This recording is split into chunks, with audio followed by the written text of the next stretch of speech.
forstå meg der. Misforstå meg feil, men altså, eller rett. Altså, bare finne kniv og stikke. Det er det jeg sier, du kan ikke se det selv. Det er derfor vi vil. Altså, bare stikke kniv her, så skal du spise meg her. Kom hit. Jeg skal viske henne. Jeg spør deg. Det er viktig. Du må snu hodet. Du må det.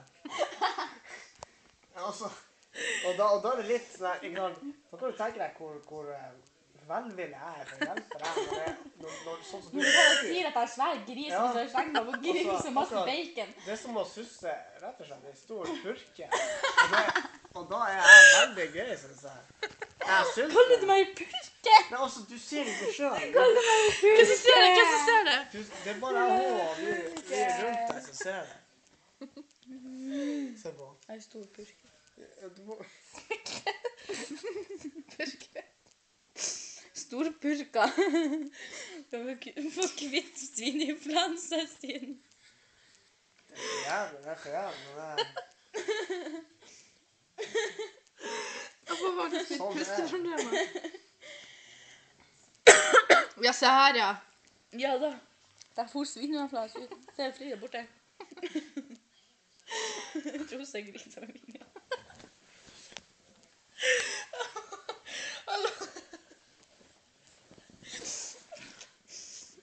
Så seriøst. Nei, det er faen ikke kødd, liksom. Det er ikke det. Jeg vet ikke hvordan jeg skal forholde meg til... Altså til mennesker, men til dyr, liksom. Kaller du meg dyr?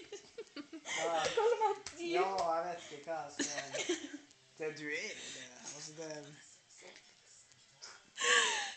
ikke lett, da. Jeg skjønner at det er ikke lett å få høre det her, liksom. Nei, det er så hardt, men det er ikke lett. Ingen til vits å ta den svineinfluensaen min bort, fordi at jeg kan ta også både selvtillit, jeg kan ta livet sammen.